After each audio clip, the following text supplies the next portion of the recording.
Hello, hello, hello. Today is our February book chat for Harlem Rhapsody by Victoria Christopher Murray, and the author is going to join us shortly.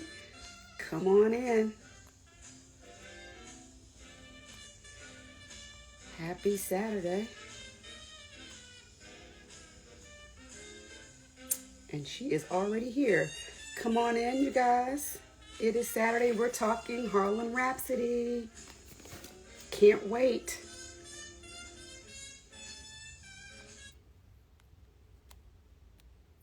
See, Victoria is already here. Welcome, welcome, welcome. Thanks for joining us on a Saturday. Let me know if you guys want to do this on a different day. I just try to do it early on Saturday and get it out of the way. But let me know. Hi! How are you? Good. You should have seen me sitting here like from 5 minutes to 12 like this, with my phone set up, with everything ready like this. Like just waiting to see you come on. Ready to go. We got our red on. I got the memo. Yes, I didn't even see. I didn't see the memo, but that's just what we do. That's just what we do because, yes, of course. How are you on this beautiful Saturday? It's a nice day. It's a very nice day here, isn't it? It is. And this is my first day off. Well, thank you for spending it with us. Yes. So I'm not in a different city. I've been in a different city every day. It has felt like I just came back yesterday from Little Rock. The day before that, I was in Detroit. The day before that, I was in New York. The day before that, I was in Massachusetts. So you are busy because I saw you last week or a week and a half ago. Maybe it was a week and a half. Ago. Yeah, a week and a half ago. It was my only day in DC. Well, thank you for spending your day off with us. Are you kidding me? I'm so excited because, the book has been out. This Tuesday, it'll be a month. Yes. So I have been spending the last month in all of these different cities, introducing the book. And now we will get to talk about that. Is fantastic. So I love that. I definitely love that. So I'm going to do a quick intro. This is your second time with us because we had the personal librarian as a spine of the month about 1.5 years ago, maybe 2 years. Gosh, time's going by fast. Yes. It's been a little while. It has been a little while. So welcome back. Well, thank you for having me. Of course. I knew as soon as I found out that you were writing this book, I was like, okay, I got to get her back on. And it's just so good. We talked about it's mess, but it's great. It's good mess. And see, I didn't want it to be mess. I don't even like that word. I just think it's good. Yes. And I know a lot of people say, girl, it's messy. And they say it like a positive I don't way. like that word. They say it in a positive way. Yes. But I'm not trying to have a messy book. Yeah. I just tell the truth of the characters. And that was the... Exactly. And that's what I loved about it. So welcome everyone. This is our February Spine of the Month book chat with Miss Victoria Christopher Murray. Welcome back. We are talking Harlem Rhapsody today. If you do not have this book, you need to get it. I pinned a link down there where you can order the book and support our bookshop. Victoria is a fabulous, award-winning, New York Times best-selling author with over 30 books. So there's a quote on your, I'm gonna let you do a little introduction, however you want to do, but there's a quote on your website. I always knew I would become an author, even as I was taking an unlikely path to that destination. So can you introduce yourself to our audience and talk about this unlikely path to your destination? Okay, and then I'll talk about that entire sentence. I always knew I was going to be an author. But I'm Victoria Christopher Murray, and as you said, you so brilliantly, you've already introduced me. But I always knew I was going to be an author. I always tell people I came out of my mother's womb knowing I wanted to be a writer. Oh, wow. There were only 3 things I really wanted to be. One was a writer. One was a ballerina because I was taking ballet classes. And the other one was the school crossing guard. That was really the first thing I wanted to be. When I met Mrs. Kennedy, she was so nice. And then I figured that would be so cool as a kid to have that job. But I really only wanted to be a writer. And I was 7 years old when I wrote my very first masterpiece. Okay. I wrote a masterpiece. And a lot of people think that you can't write a masterpiece if you're so young, but you can if you plagiarize. Because I wrote something called Betty and the Witch, and it was about a little girl who wore a red hooded uniform to school. She had 3 bears who were her brothers and 3 pigs were her sisters. Okay. And their best friends lived next door, 7 little people. Okay. And it was called Betty, excuse me, Betty and the Witch. But my parents loved it, and they gave it to my teacher. Jamise, I was in the 2nd grade, and the teacher had the entire 2nd grade perform it as a play. Oh my goodness. Now, there are a couple of things that I remember about that. Like, it was called Betty and the Witch, and I can't really remember what the witches did. But I remember the teacher saying to me, Mrs. Atkins said to me, I could have any role I wanted because I wrote it.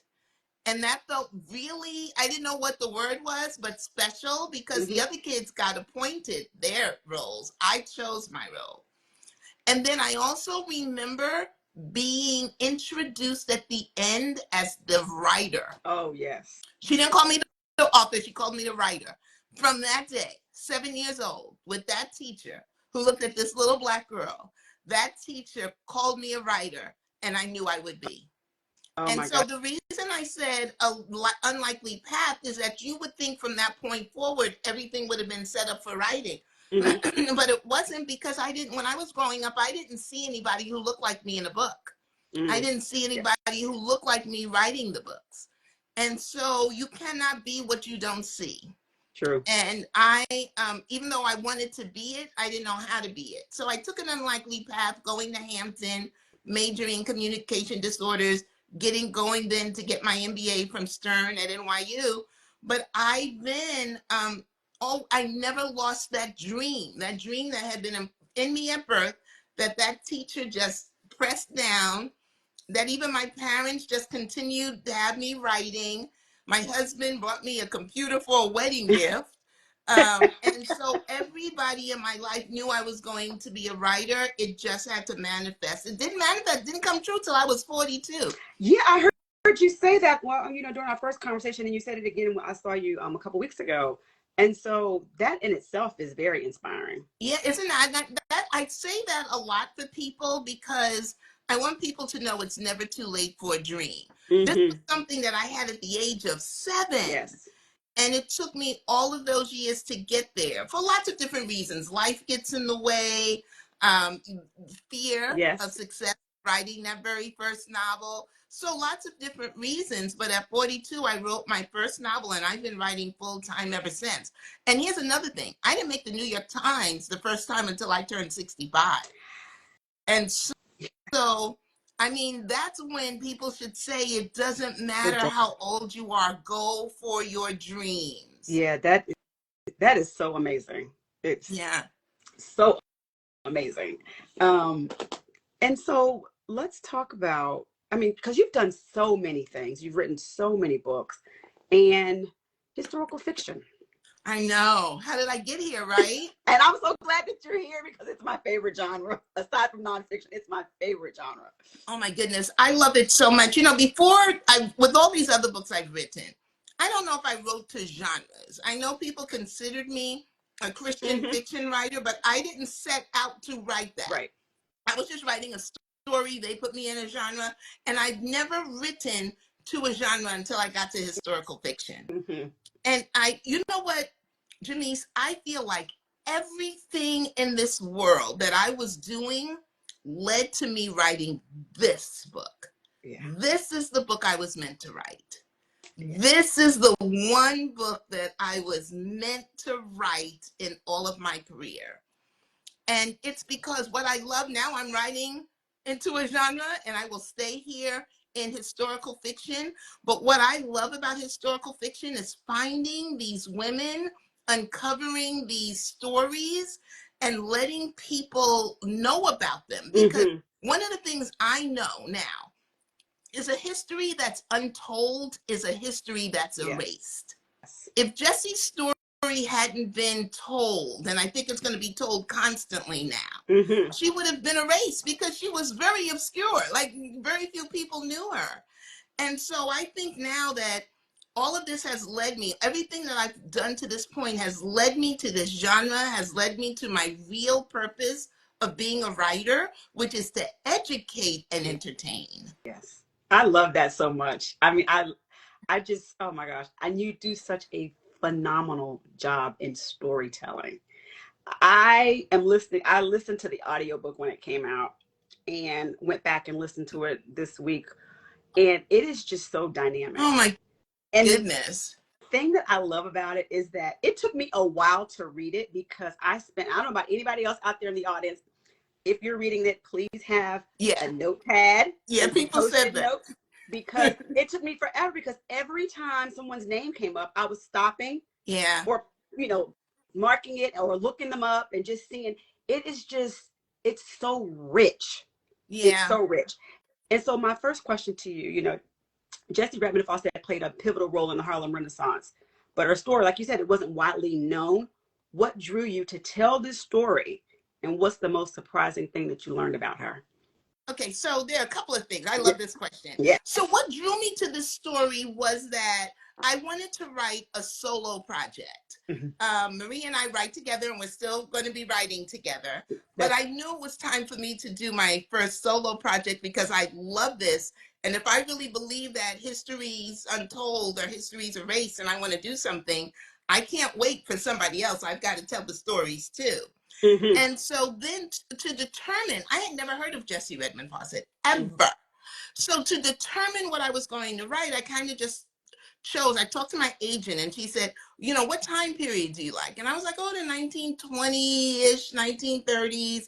And she then said, what place? And I said, New York, is there any other place? I'm a New Yorker. Yes, if I had to do that, especially in the 1920s.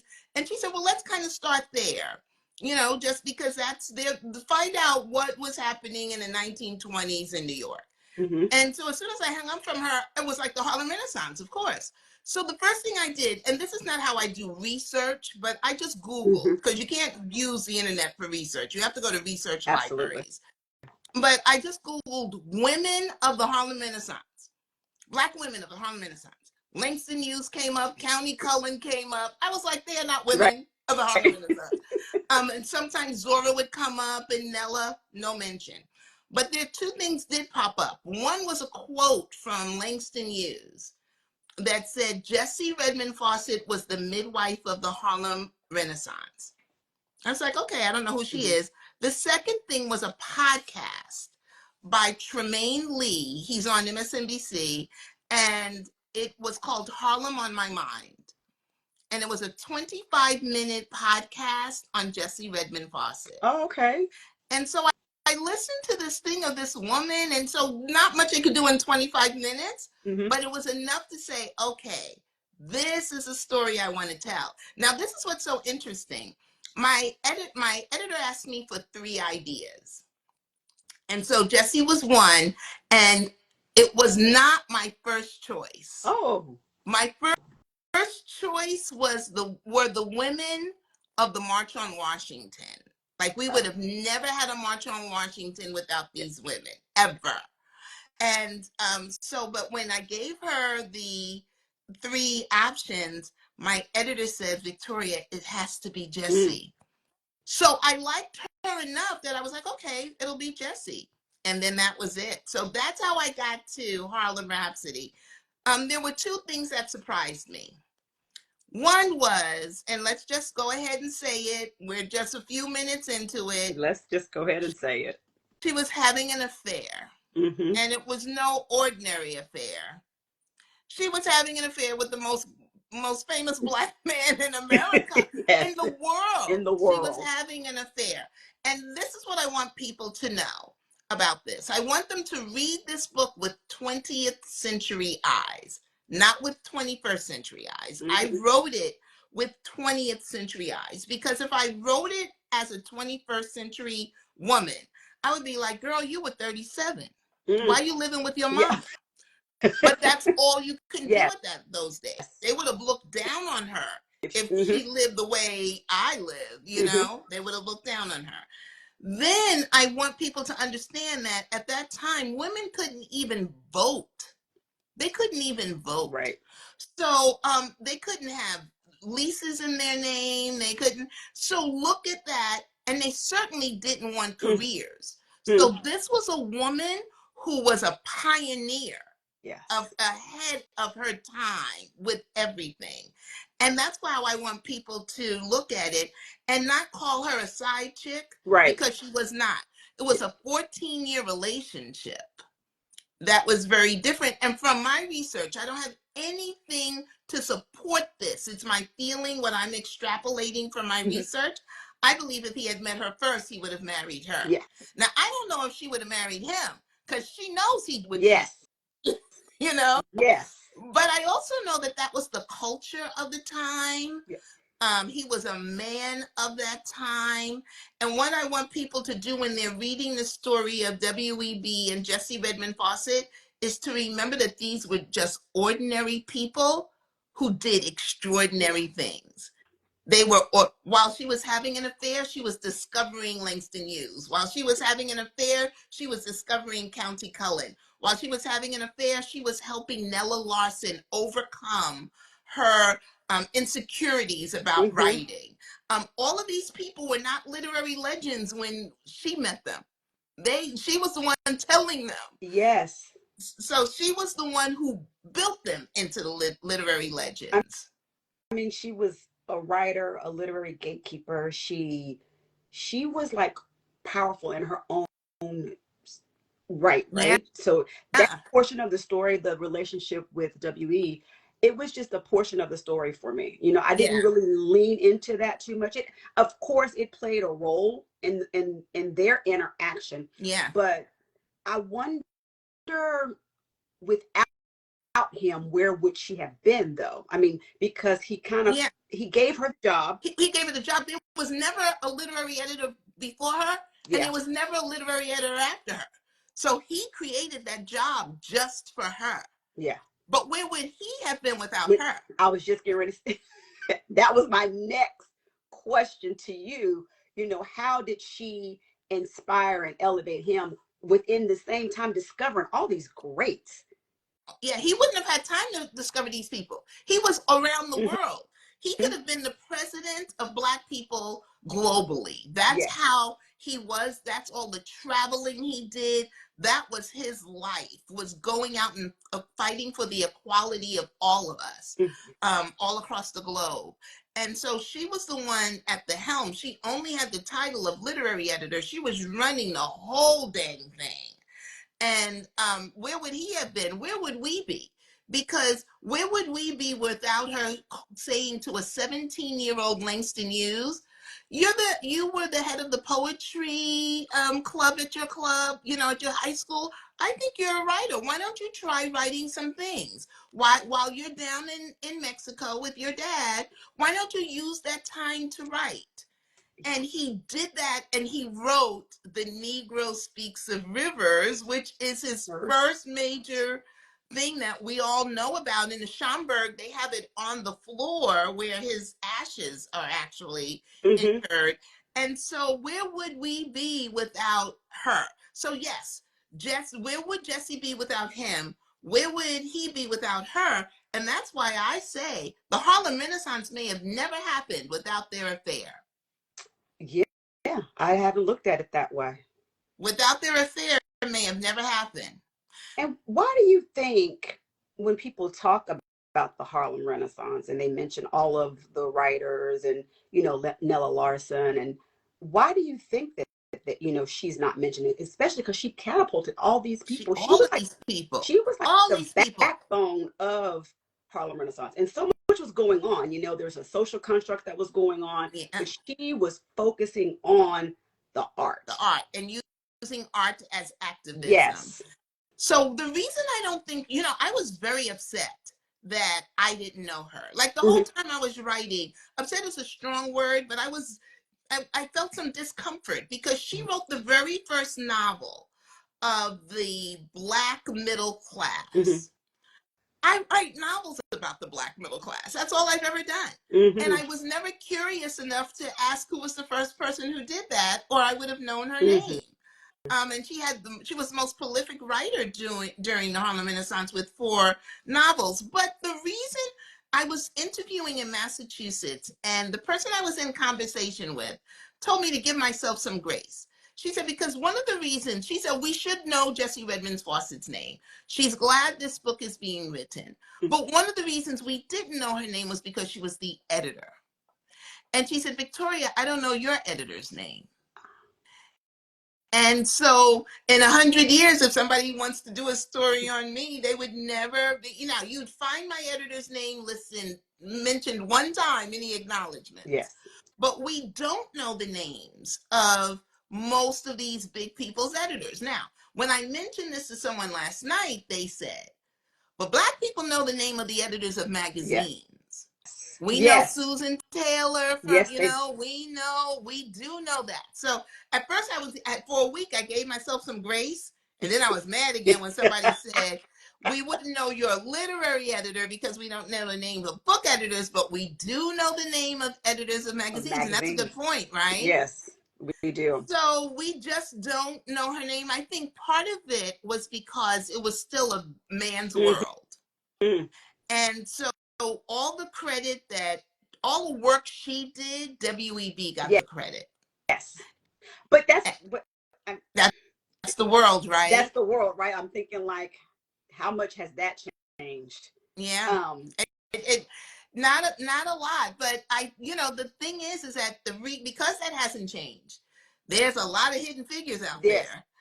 There are a lot of women who did the work and the men got the credit. And so I'm going to dig them up and find them. And we're so thankful that you're going to keep digging them up. I'm going to do that.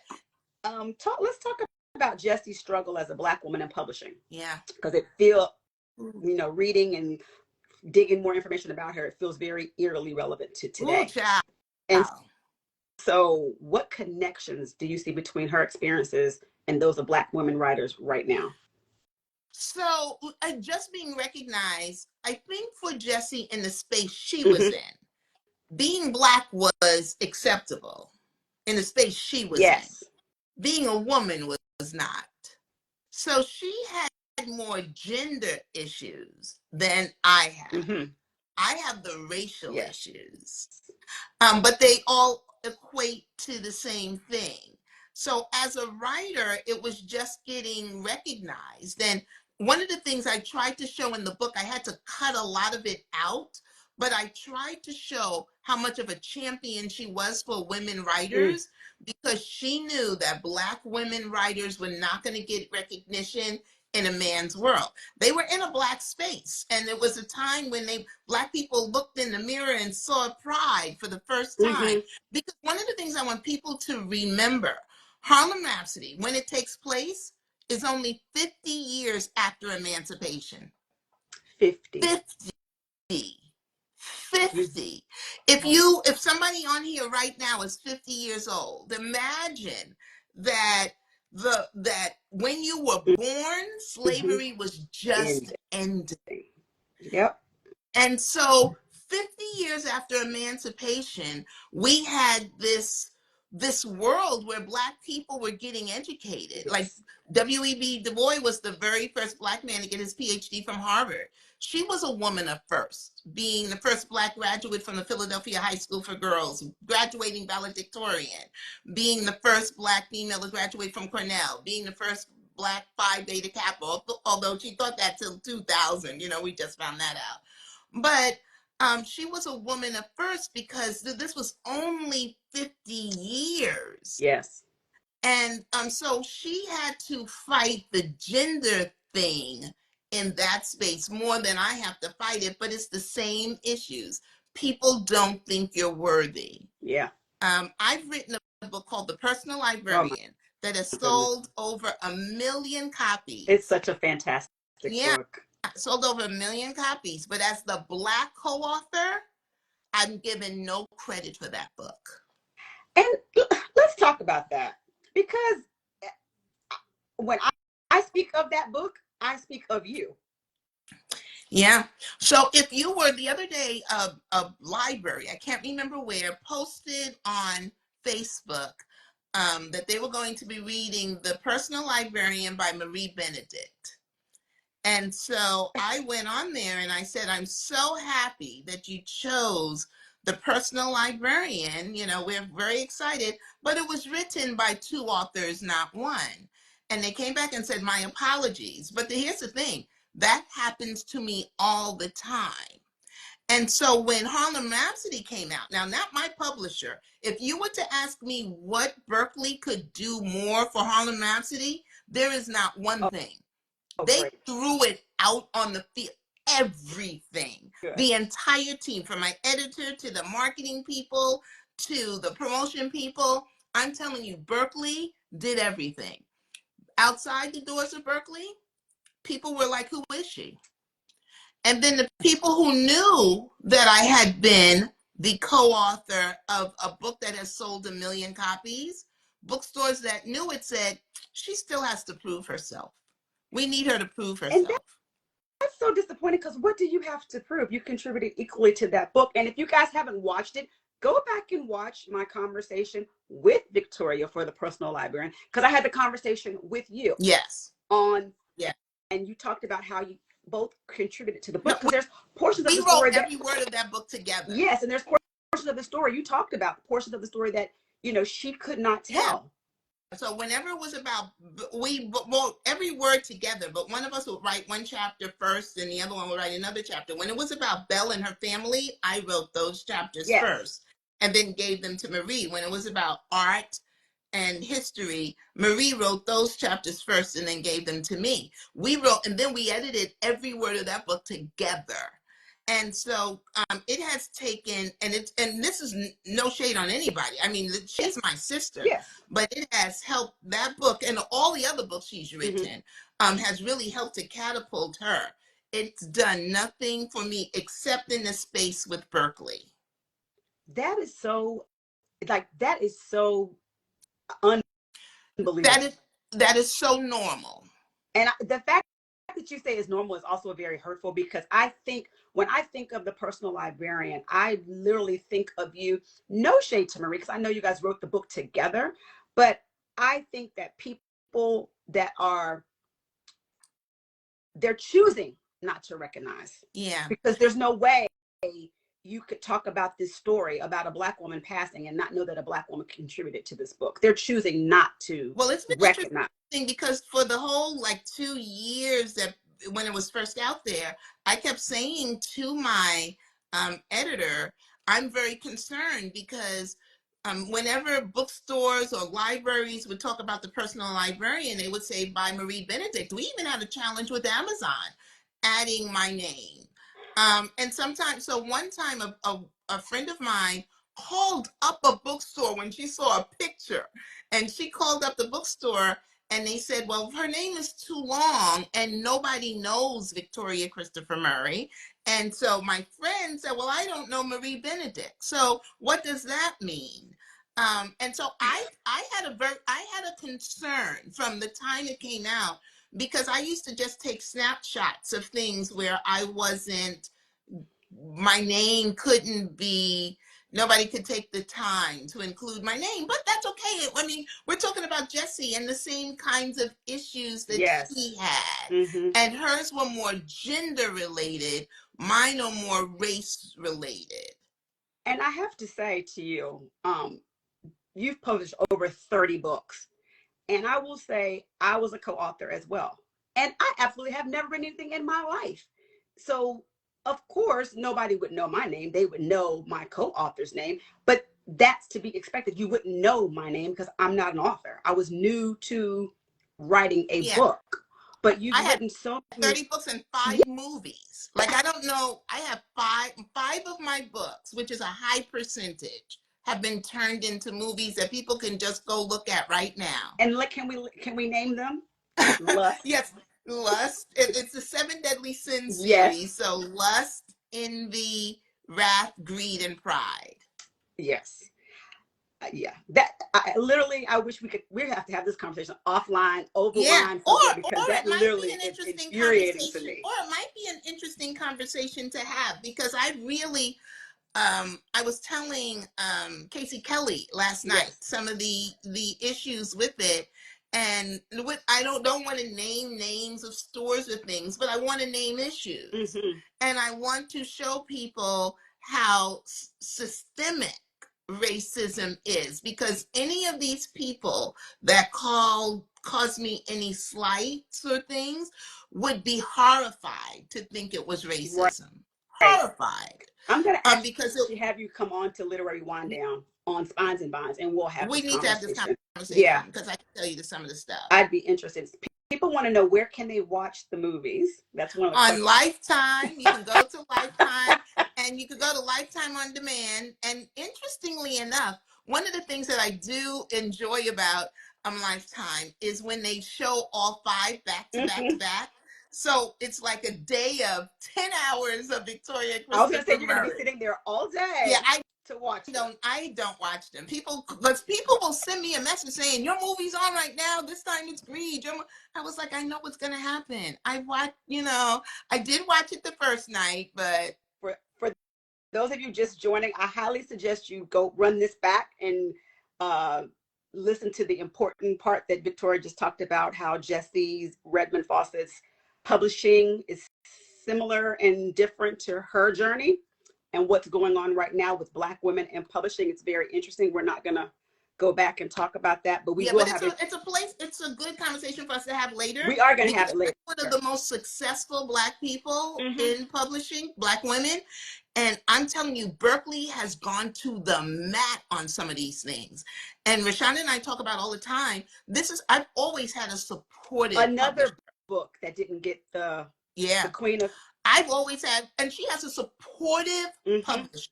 I've had supportive publishers. I got advocates now. Yes. Berkeley's like bulldogs. They haven't seen this. And they're like, no, we're not accepting this for her. That's wonderful. That's good. That's wonderful. So let's talk about Harlem Rhapsody is filled with real life giants. Oh my gosh. It's like, was there a particular person that you found challenging or fun to bring to, they're already to life, to put them on the page? Yeah, so it was always a lot of fun. WE, we know that. Yeah, we know that story. Yeah. It was always a lot of fun to bring people that I had known all my life and didn't know all my life, like Langston and Nella, and to really find out more about them, because I read their letters. So their issues in life, things I didn't know about. Langston being discriminated at Columbia University, and they recently have apologized to him. And I didn't know that they had apologized. When I read that, I was like, oh my goodness. Yeah, so Columbia University, or Jean Toomer not wanting to be a Black writer or a white writer, but be an American writer. Listen. That's another full discussion to have, because that man preached. He dropped the mic when I was reading. He was dropping the mic to me. He's been dead a long time, but he preached to me when he said, we accept that one drop rule. The one drop was put in place by white supremacists. Why are we accepting that? Yeah. I don't want to be Black. I don't want to be white. I want to be American. I thought that was amazing. So all of that was interesting. But some of the things that were most interesting to me was her mother.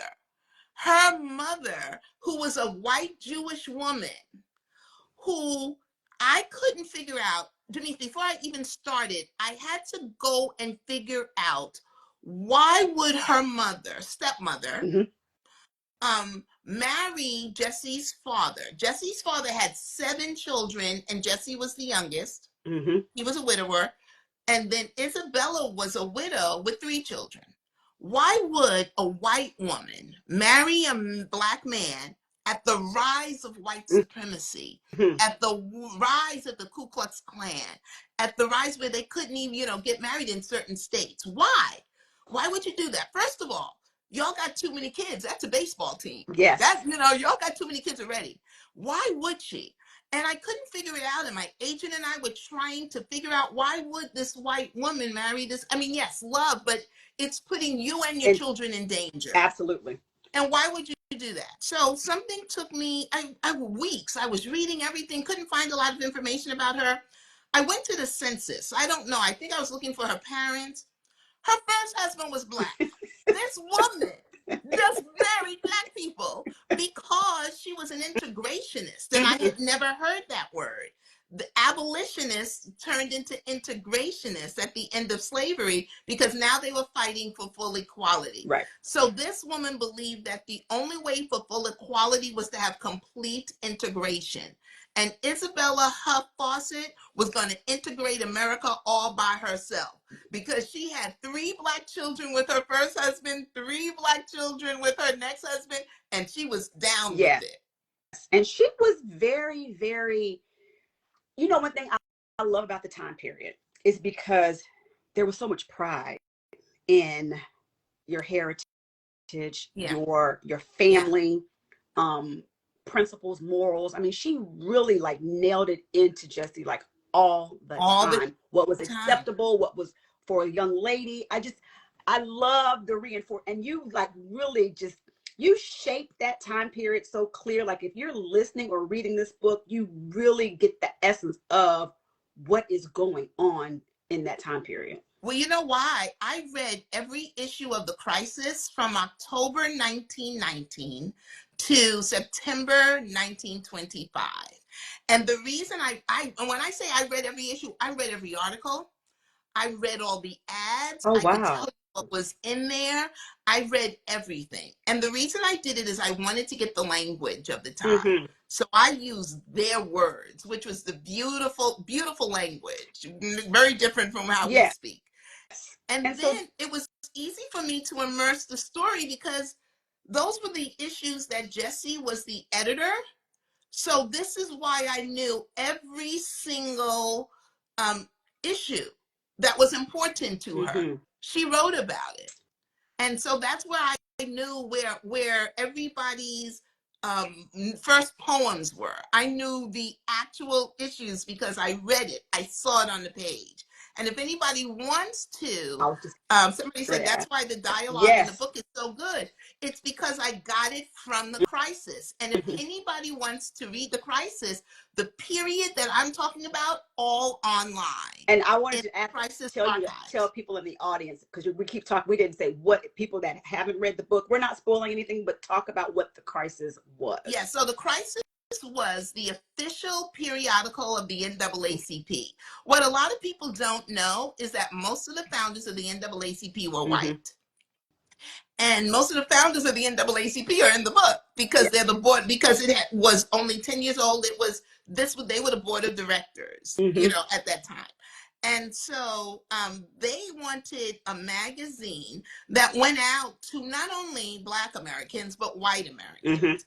About the state of the crisis state of America. That's how it got its name for The Crisis magazine.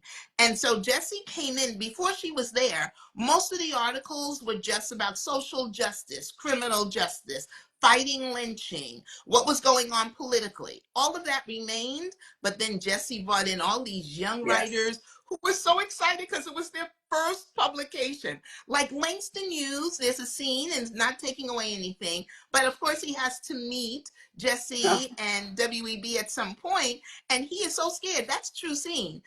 He is so scared he brings his mother with him because he said in his biography that I had to read, he said in his biography he knew she'd do all the talking and he was too scared to talk. And so when he said that in the book, that's how I can create the scene. I don't know what they said. I don't know what they ate. I know they were at the Civic Club, but all he had to say was, I was scared. I was 19. My mother came with me because I wanted her to do all the talking. So I put in the book, and his mother did all the talking. That's how I create those scenes. And it was just I don't want to say easy, because I bled onto the pages of this book.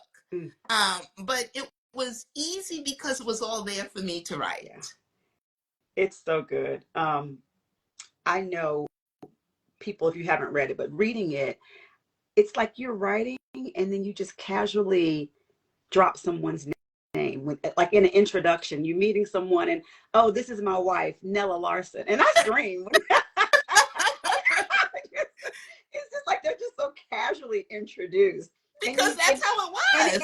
And it clicks for you, like, oh my God, she was meeting Nella Larson at the Civic Club. Yeah, at 22 years, Nella was 22 years old, 22, 23 years old Or when Langston Hughes says, I hear you have a new magazine for kids. Can you put my picture in there?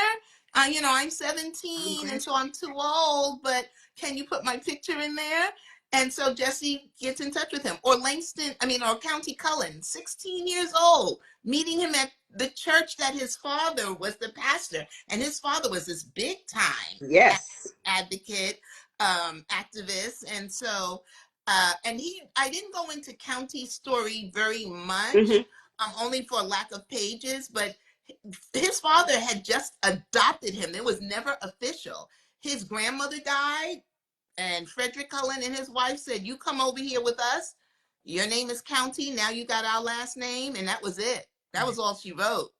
And it was really good for him because they were all in. One of the things I do want to show people that I didn't really notice when I was writing was this was a very elite group of people. Yes. I don't think I noticed that. Of course, W.E.B. and his talented 10th, and he really was an elitist. But someone else noticed that. County was a college graduate from NYU, then went to Harvard, Phi Beta Kappa. Langston he didn't graduate. He left Columbia and ended up going to Lincoln University, but knew the importance of getting his degree.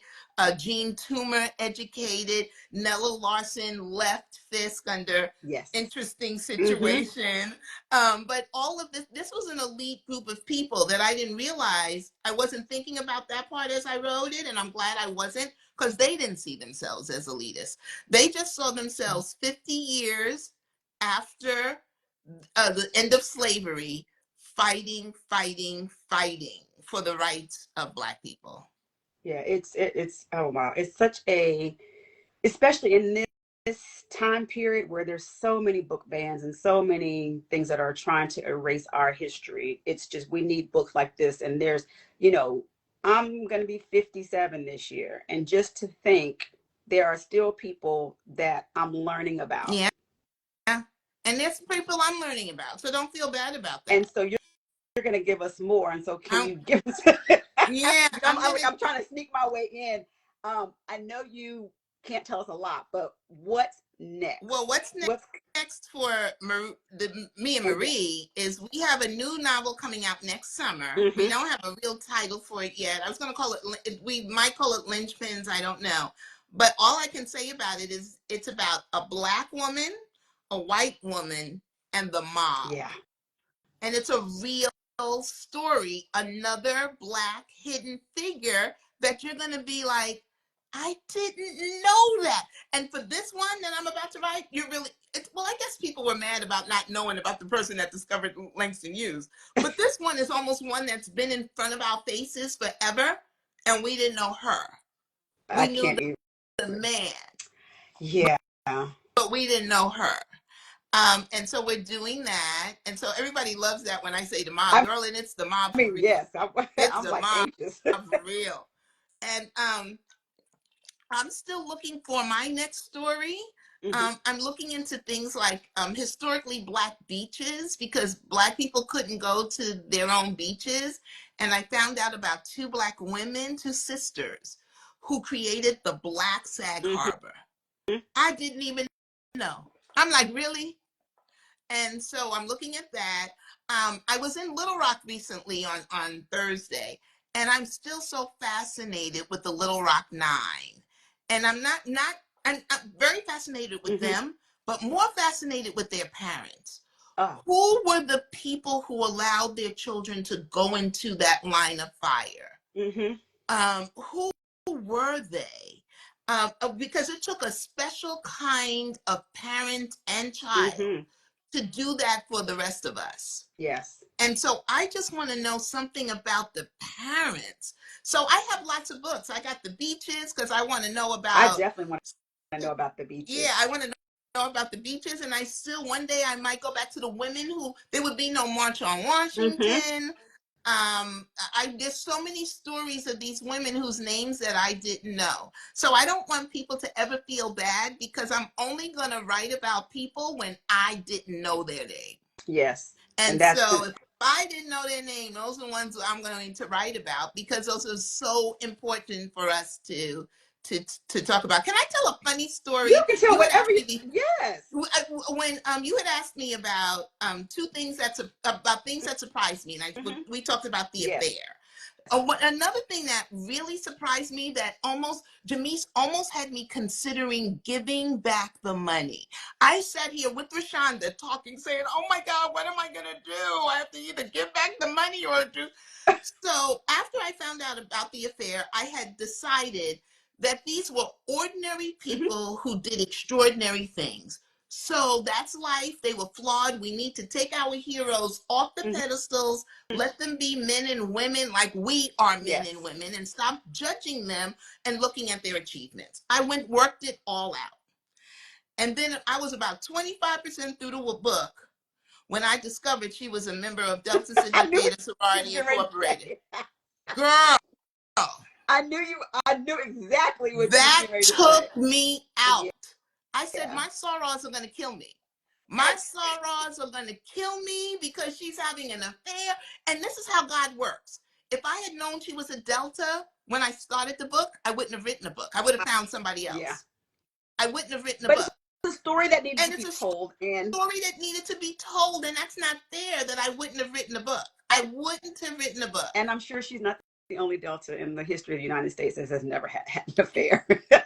I know, but I didn't want to write about it, but we ain't writing about it. I mean, I think Soror, I think you're fine. I mean, I am fine, but it almost took me out. I know it did. I didn't know if you knew that at the beginning or no. I would have never. I promise you, I would have never written a story if I knew she was a Delta. Yeah, and that's why. That's how God works, because no story needed to be told, and none of y'all would have known about this lady. Oh, I'm glad that you found that out later. And how did you find that out? So I found out that she had gone to the Pan-African Congress. And I was like, oh, this is so cool, because the NAACP didn't have any money to send her. And so Delta Sigma Theta sent her. So I was like, wow, who did she know in Delta Sigma Theta? Or did they just know about it? How did that come about? That's when I found out that she taught our first president, Sadie Alexander. Yes. And in Dunbar High School, then I followed their thing. And then when I saw she was, so still I'm fine. Because, they just gave her the money. And that's how we are. We just give people the money.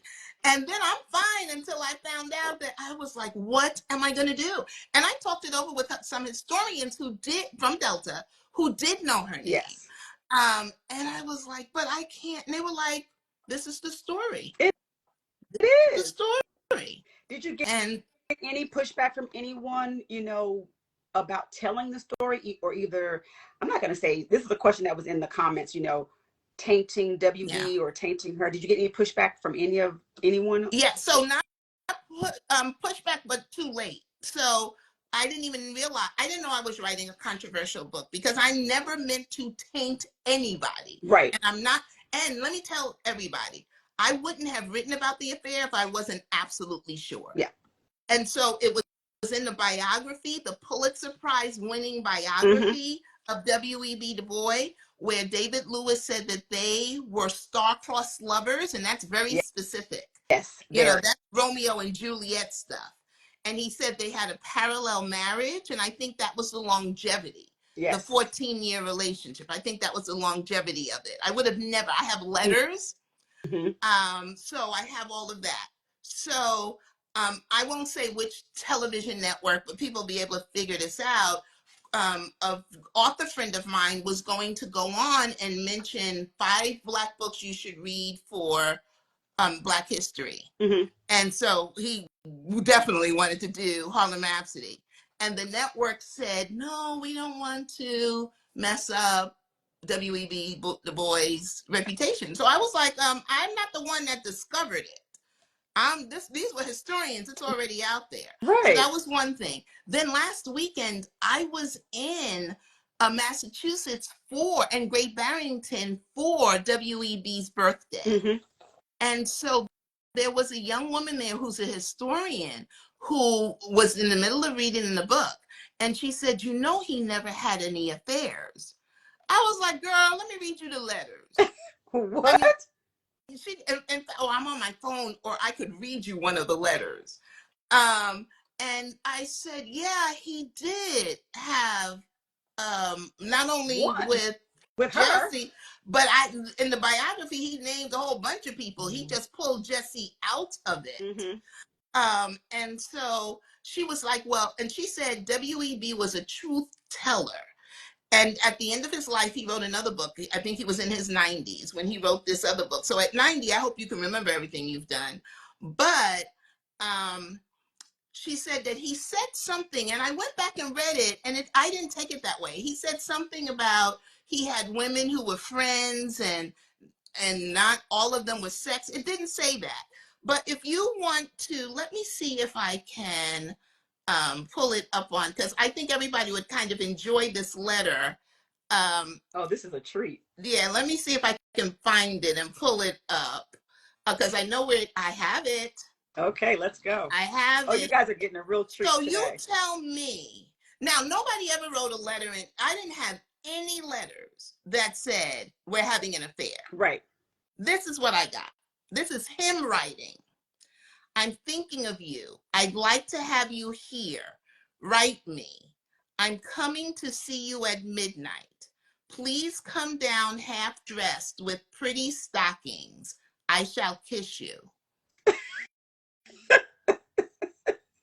So that's not, she never said they're having he was having an affair, right?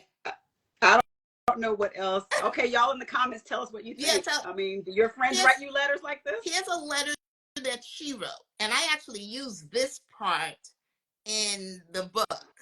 I didn't say the letter, but it helped me. Somebody said, what the what? Here's a letter that Jessie wrote to him. I really think myself, There is Confusion is a decent title. And if I could just put in the book, if I can get written out in words the things I think about, oh, then folks will begin to know something about us and our problems. Whew. I mean, that, yeah. So do you think she was talking about their work problems? I'm sure she was not talking Especially since she's talking about the book, There is Confusion. There is Confusion. And if you and what a great book, There is that Confusion. title. Yes. So that's where I get it, people. I would have never, I'm not even kidding about this, and I actually did think about trying to write it without the affair, but there would have been so many holes. Like, why was she in New York? And then why did she name, her book was named There is Confusion. Somebody would have said, why did she name her book There is Confusion? If I didn't say what it was, then I would have to make up something. That would be the lie. And then, like you said, how did she get to New York? Because women couldn't lease apartments and all that. Like, who did that for her? Yeah, who did that? That's a good. So the first scene, and then there's another thing, not taken away from the book for anyone. Somebody said, "I'm asleep at midnight." That is so interesting. That's one of our soror Nia. Yeah, she's like, I'm asleep at midnight. But then there's a poem in the book that she writes. In the very last line, I'm not going to, well, I guess I could say that you could look up her most famous poem. The last line ends, I wish that I were dead. And so if I didn't have the explanation of that poem, if I didn't put it in the context of when she wrote it, it would have not made sense in the story. So I had to tell it.